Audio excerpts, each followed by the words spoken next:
292. Biblical Faith and American History, Part 2, The Present. Chalcedon Reports number 436, December 2001. We cannot begin to understand the present condition of the United States apart from the decline of the Reformed faith. The War of Independence was a triumph for Puritan postmillennialism, but it was also a major factor in its decline. The Puritan faith suffered on two counts.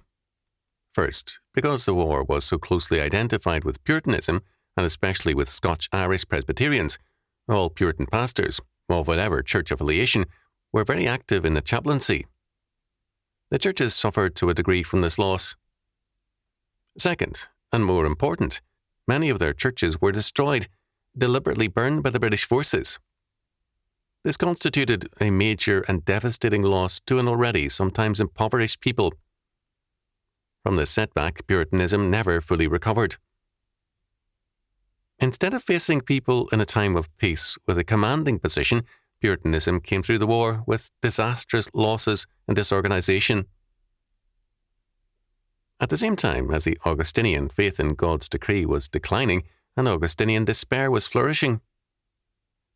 Instead of the confident hope that Christ's kingdom would prevail, there was now a belief, strengthened by the French Revolution, that man, godless man rather than Christ, would command the nations. As a result, the medieval idea that the church is man's only hope in this world, and that the church must be a convent or monastery for Christians to retreat into, captured America. The result was revivalism. The scourge of revivalism. With revivalism, dramatic changes took place. Alexander Hamilton, seeing the drift away from a Christian emphasis, had planned before his death to start a new political entity called the Christian Constitutional Society. With the new monastic spirit, such an idea was impossible. Politics was left to the politicians. Christians were intent upon secularizing the political order. Election sermons and the old Puritan concern with civil government now became obsolete and even seen as evidence of worldliness. The very term worldliness took on a monastic meaning. It did not mean an ungodly concern with the world, but any genuine concern with the world. A similar and far-reaching change took place in education. Earlier, all education had been Christian. Only Christian schools and colleges existed. Within a few years after revivalism began, the move for state control of education was underway. Some revivalists denounced Christian schools as ungodly. It was held that Christian schools substituted knowledge for the revival experience and nurture for regeneration. A more clean-cut conversion experience could take place, it was held, if a person's mind were not cluttered with knowledge of the Scriptures. We should remember that in the revival movement inaugurated by Charles G. Finney, even Bible reading in revival meetings was held to have a bad and cooling or cold water effect on those present. The key term and emphasis was soul-saving. But this is not all. The revivalists acted as though there had been virtually no souls saved until they came along, as though all who had preceded them were not pastors or shepherds, but rather wolves. Moreover, the very term soul-saving took on a new meaning. Soul, in Scripture, means very commonly the life of a man, so that biblical soul-saving is concerned with the total life and being of a man, and soul-saving means the regeneration of the whole man. Salvation now was by implication limited to one side of a man, his soul or spirit, and salvation had an inner meaning rather than a total and cosmic meaning.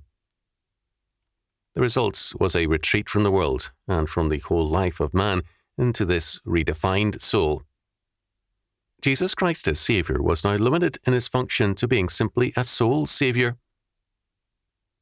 Not surprisingly, by the 20th century, Reverend Carl McIntyre logically insisted on denying the creation mandate, and Bob Jones University denied the lordship of Jesus prior to the premillennial kingdom. The logic of Arminianism required a surrender of Christ's kingship and a reduction of his role to that of a saviour. Even this role was a diminished one because of the denial of sovereign grace. Man was, in effect, the saviour. Man chose or denied Christ. man made the decision and the decree. Predestination was transferred from God to man. The scourge of Arminianism. Arminianism thus transferred the government from Christ's shoulders to man's. This means that there is no biblical gospel for society, but only a humanistic or social gospel. Modernism was a product of revivalism, and some Arminian scholars are happy to point out that revivalism gave birth to the social gospel. Arminian fundamentalism and the modernistic social gospel are twins born of a common parentage, the denial of sovereign grace. Not surprisingly, there is an increasing receptivity of Arminian fundamentalism to the social gospel. When Pilate told Jesus that his own nation and chief priests had delivered him, their king, John chapter 18 verses 33 to 35, Jesus made it clear that he was not a king whose kingship came from men. My kingdom is not of this world. John chapter 18 verse 36.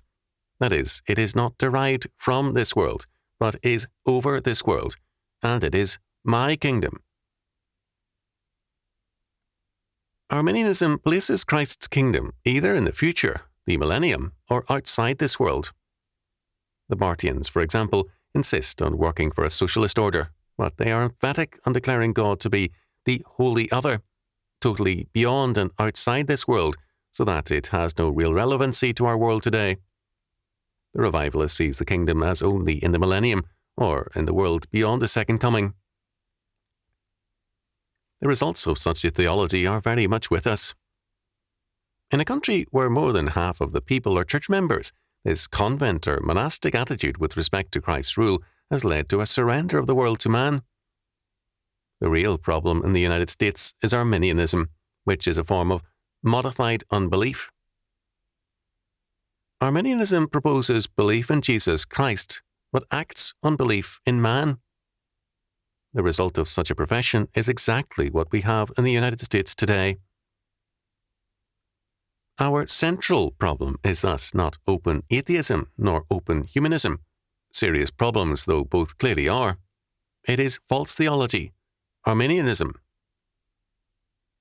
In most Western countries, open humanism is operative or nominal religion with tacit humanism. In the United States, it is Arminianism. While Arminianism is akin to and of the family of humanism, it is still different, and it presents a Christian facade. It is significant that from the 1950s into the 1970s, the one man in the United States who has continued to be the most significant and highly regarded public figure is a revivalist, the Reverend Billy Graham.